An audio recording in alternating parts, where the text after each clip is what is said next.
Bonsoir à tous. On tourne nos regards vers la Syrie, à nouveau éprouvée après le séisme dévastateur qui a frappé le 6 février le nord du pays. Et la Turquie faisant des dizaines de milliers de morts, dont environ 4000 en Syrie. Alors que le bilan continue de s'alourdir, les communautés chrétiennes se mobilisent sans relâche auprès des populations dans un pays déjà très fragilisé par 12 ans de guerre. On va en parler avec notre invité, Monseigneur Pascal Gollnisch, directeur général de l'Œuvre d'Orient. Mais tout d'abord, quelques repères. La Syrie, pays du Moyen-Orient, est bordée au nord par la Turquie, à l'est par l'Irak, au sud par la Jordanie et Israël et à l'ouest par le Liban. Sa population, selon des chiffres à prendre avec prudence, elle était autour de 23 millions d'habitants avant la guerre. Elle n'en compte aujourd'hui qu'autour de 17 millions.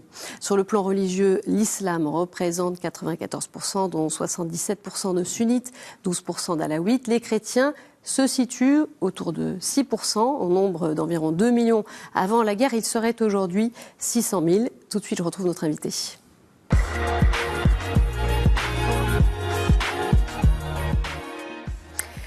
Bonsoir, Monseigneur Gollnisch. Bonsoir. Merci d'être avec nous. Alors, on l'a vu, hein, il y a cet énorme contraste dans ce que l'on voit médiatiquement sur l'aide déployée auprès de la Turquie qui bénéficie d'une forte mobilisation internationale. Est-ce que la Syrie est oubliée en quelque sorte ? D'abord, nous nous réjouissons que l'aide internationale arrive en Turquie, où il y a une population sinistrée. Et nous voulons être aux côtés de la population sinistrée sans de considération excessive, politique ou idéologique. Mais c'est vrai qu'en Syrie, l'aide internationale n'est pas à la hauteur pour des raisons politiques. Nous devons nous souvenir que la Syrie a eu 10 ans de guerre civile, et les guerres civiles sont parmi les plus atroces. Il y a eu des villes qui ont été ravagées, des populations qui ont été décimées en Syrie.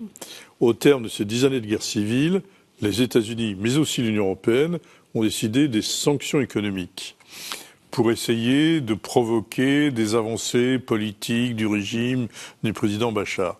La conséquence, elle est surtout pour la population qui souffre, qui a terriblement souffert de ces sanctions et qui continue de souffrir. Et après ces souffrances terribles qui demeurent, il y a ce tremblement de terre. Et donc, évidemment, il y a des moments, vous savez, dans la vie, où on a envie de crier notre colère vers le ciel. Et je crois que c'est le cas pour les Syriens qui sont dans une détresse atroce. Il y a eu vraiment des immeubles nombreux qui ont été fissurés, détruits, des deuils, on pense à plusieurs milliers de morts, on a du mal encore à connaître les chiffres exacts, des immeubles qui continuent à s'écrouler, des familles qui dorment dans les voitures, des familles qui dorment dans les mosquées, dans les églises. Il faut savoir qu'en Syrie, il fait très froid. Nous, on croit que toujours la Syrie est un pays chaud parce que le Moyen-Orient, etc. Mais en réalité, c'est un pays très froid. Les températures sont négatives. Donc les gens sont là dans les voitures, les mosquées, les églises, parfois dans la rue, dans des températures négatives, des enfants, des personnes âgées, des malades qu'on ne parvient pas à soigner. L'aide ne parvient pas en Syrie. Voilà, on en est là aujourd'hui, 16 février. Avec quand même des perspectives sans doute d'ouverture du côté du régime pour des points de passage. L'ONU qui appelle à une mobilisation de ces pays membres, un appel de 400 millions de dollars pour les 5 millions de Syriens qui sont actuellement en grande souffrance. Ce qu'on comprend en tout cas, Père, c'est que voilà, c'était un pays déjà éprouvé, on le sait, avec déjà une population très vulnérable. Il y avait déjà beaucoup de déplacés en interne.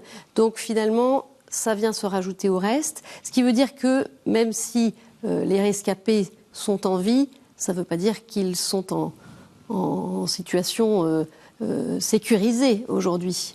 Pas du tout, Oui. Parce que les points de passage, c'est le nord de la Syrie, de la Turquie, vers des zones qu'on appelle la zone des rebelles, la zone de la poche d'Idlib, qui est en fait une zone sous l'autorité d'Al-Qaïda. Il y a aussi Daesh qui essaie de se reconstituer. Il y a le conflit entre les Kurdes et les Turcs. Tout ça, c'est le nord de la Syrie.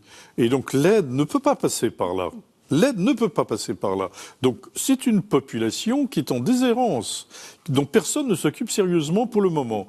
Et donc nous intervenons auprès des autorités européennes et des autorités françaises pour demander fermement que l'aide arrive dans cette zone qui sans doute est sous autorité gouvernementale, mais qui est complètement ignorée de l'aide internationale.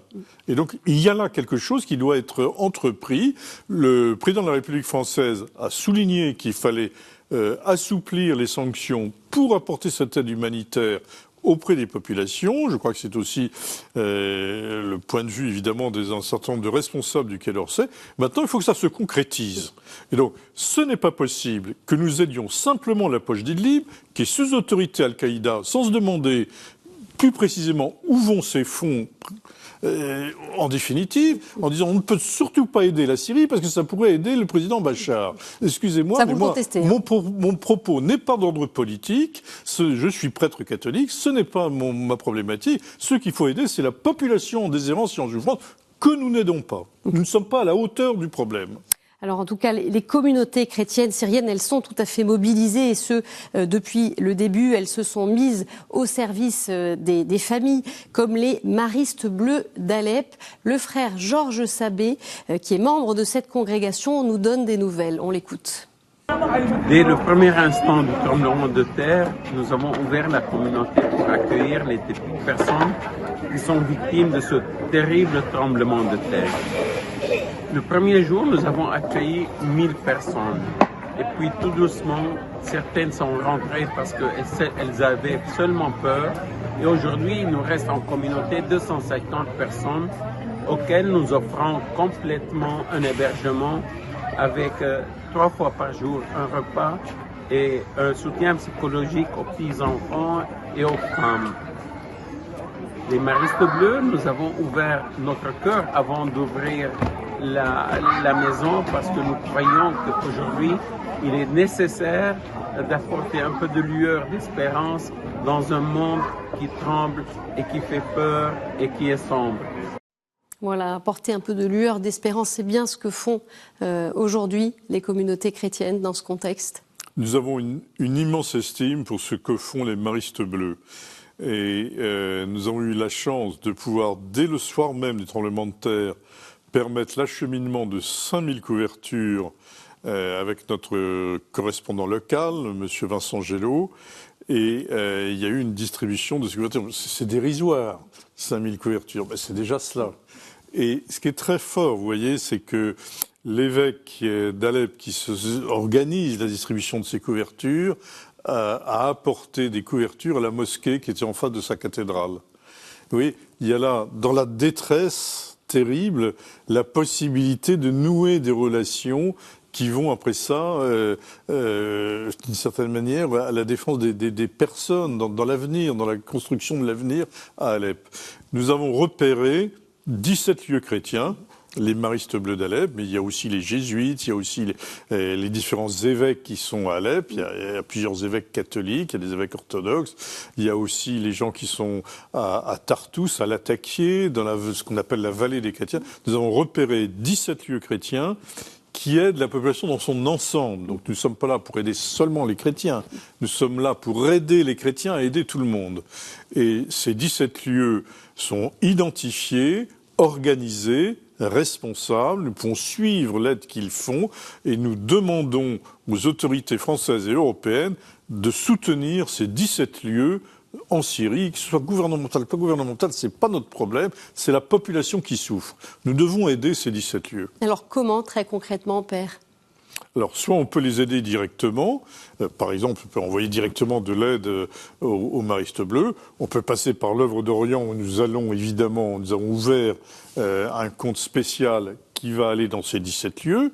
Après ça, il y a d'autres organisations, nous n'avons pas le monopole, il y a le Secours catholique, il y a l'aide à l'Église en détresse, il y a l'Ordre de Malte, etc. Enfin, il y a d'autres organisations, nous ne sommes pas les seuls, mais ce sont des organisations sérieuses, crédibles, qui sont vérifiées, qui sont contrôlées, donc les donateurs peuvent être en confiance. Nous apporterons, pour notre part, à l'œuvre d'Orient, l'aide à ces 17 lieux qui ont été repérés, identifiés, avec lesquels nous travaillons depuis longtemps, et nous savons qu'ils sont complètement efficaces pour soutenir la population au plus proche du terrain. Je parle de ces personnes qui sont dans leur voiture, qui sont dans la rue, qui sont dans les mosquées, qui sont dans les églises, qui ont froid, qui ont faim, avec des enfants miraculés de ces tremblements de terre, comme on voit parfois des photos, etc. Nous n'oublions pas le monde en Turquie, mais en Turquie, l'organisation internationale a joué son rôle, etc.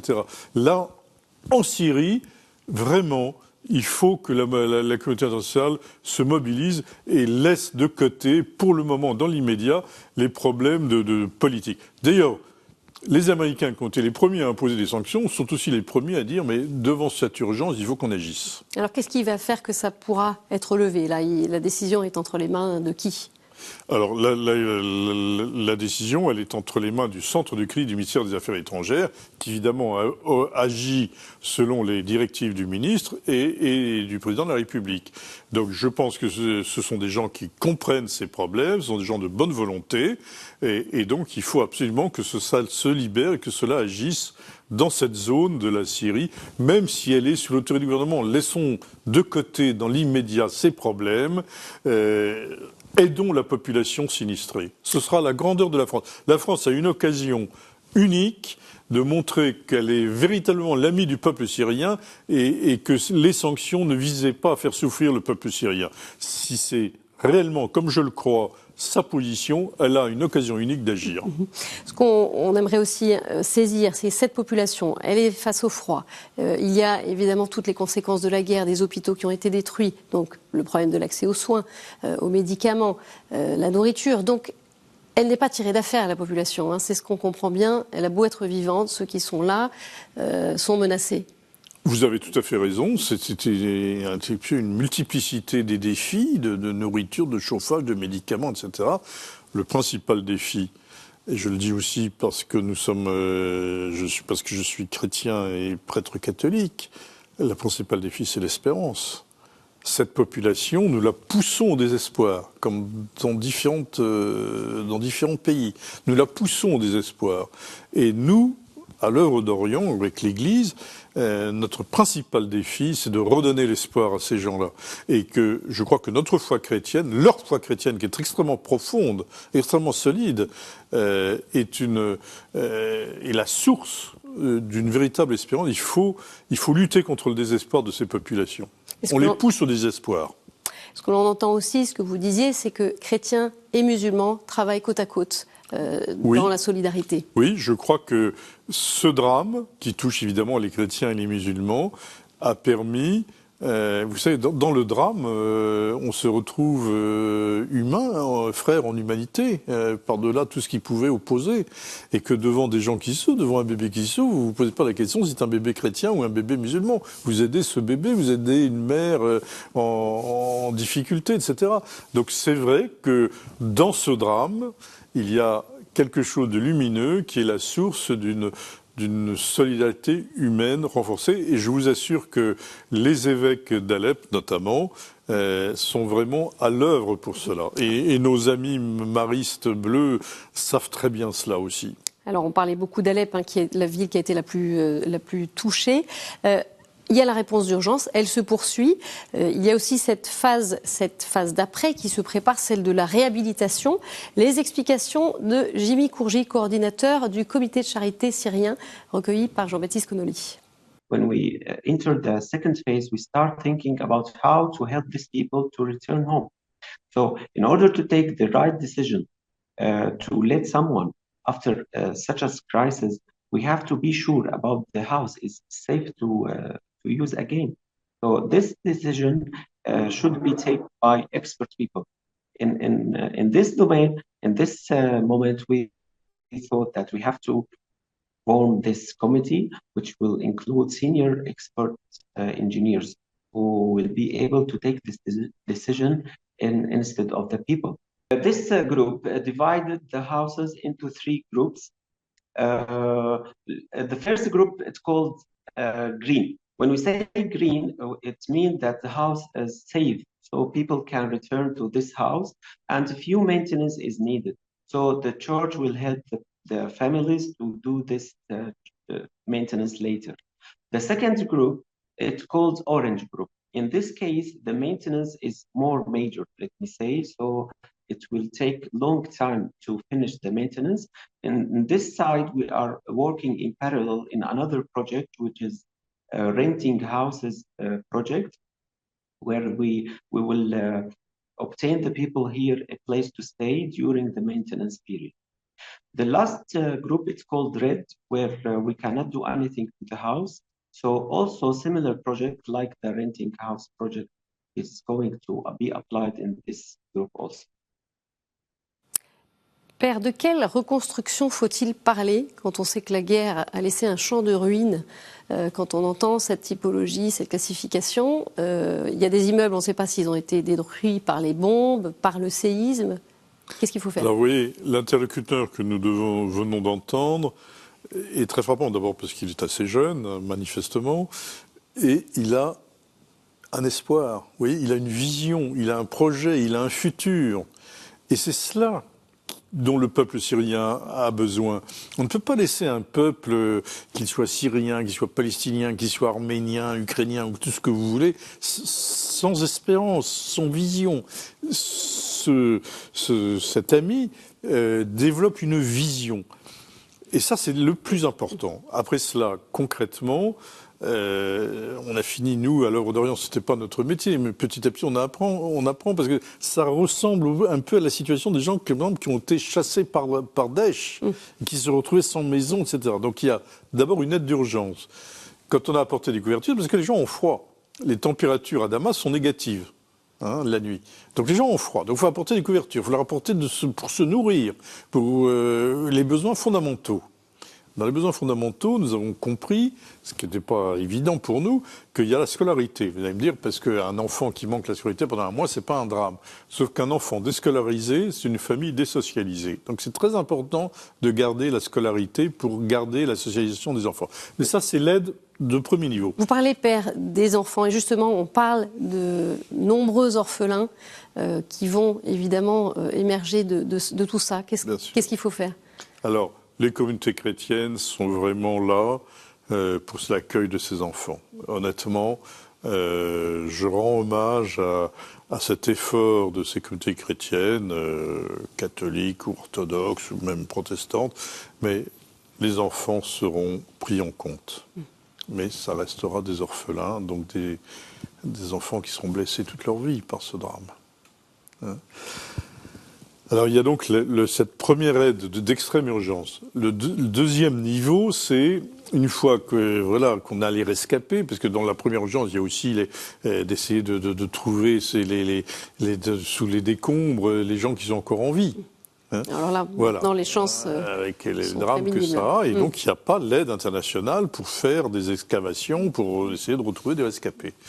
Le deuxième niveau, c'est ces gens-là, il faut les mettre dans des bungalows, dans des tentes, et leur permettre de se retrouver. Pour le moment, encore une fois, ils sont à la rue, dans leur voiture. C'est pas possible qu'ils restent comme ça. Donc il y a un deuxième niveau d'aménagement de leurs conditions de vie. Et vraiment, nous avons vécu ces choses-là en Irak quand les gens ont été chassés par Daesh. Ils étaient un peu dans une même situation. Pas pour les mêmes causes, dans une même situation. Donc des bungalows, des tentes, etc. Troisièmement, ce sera la reconstruction. Alors, la reconstruction, c'est évidemment des sommes colossales. Et ni l'œuvre d'Orient, ni les autres associations caritatives ne pourront apporter le financement nécessaire pour ces reconstructions. Donc ce sera de l'aide internationale. Mais souvent, l'aide internationale a besoin d'une connexion avec le terrain. Et voilà, nous, ce que nous pouvons faire, c'est de mettre en connexion les bailleurs qui ont la puissance économique, la puissance financière, et puis les gens de terrain.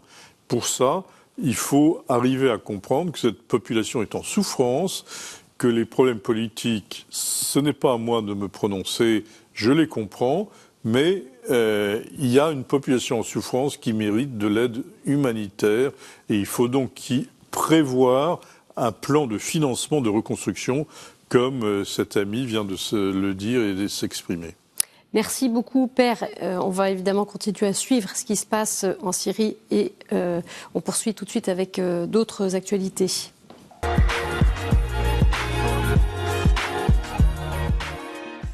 Et le voisin touché par ce séisme de la Syrie, eh bien, c'est la Turquie, bien sûr, qui vit aussi une catastrophe humanitaire. À Alexandrette, ville du Sud, la cathédrale de l'Annonciation, principale église du vicariat apostolique d'Anatolie, a été entièrement détruite. Mais comme un petit miracle, une statue de la Vierge Marie est restée debout au milieu des décombres. Enrico Trombach, bénévole au vicariat, nous raconte. Our cathedral, Catholic Latin Cathedral of Iskenderun, totally crashed down. We saved only one part, close the convent.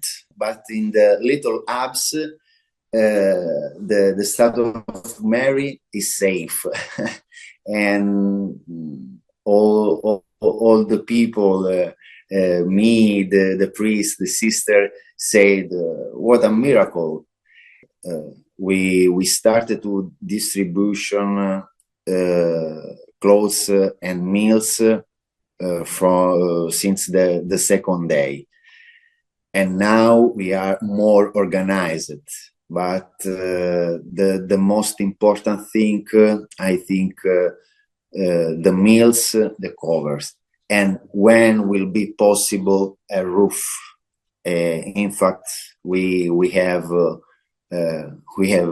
30 guests yet after 8-9 days from the earthquake. For the first step, practical help is a tent, meal, clothes.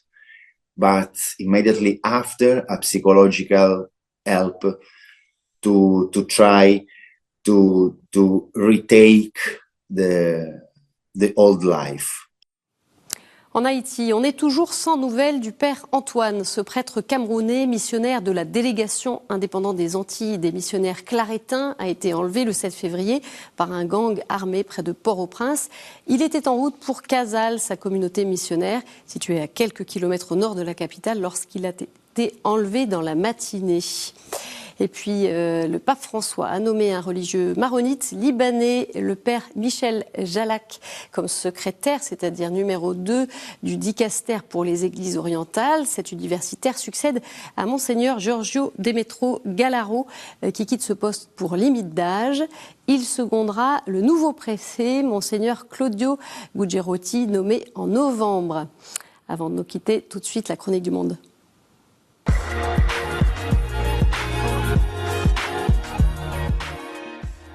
Et aujourd'hui, nous retrouvons depuis le Tchad, sœur Juliette Mgueta, religieuse du Sacré-Cœur de Jésus à N'Djamena. Bienvenue au Tchad, bienvenue au pays de Toumaï. Cette fois-ci, nous allons vous parler de la Journée internationale des malades. Cette journée a été célébrée le 12 février 2023 par une messe d'action de grâce présidée par Monseigneur Edmond Djitangar, évêque du diocèse de N'Djamena. Le thème de cette messe et de cette journée, c'est « Prends soin de lui, la compassion comme exercice synodal de la guérison ». Tout le peuple chrétien était présent. C'était un fort témoignage d'amour, d'accompagnement des malades vécu dans la réalité concrète. Merci ma sœur. Voilà, c'est la fin de cette édition. Vous pouvez la retrouver sur notre site et nos réseaux sociaux. Merci de nous avoir suivis. Très belle semaine, à jeudi. Au revoir.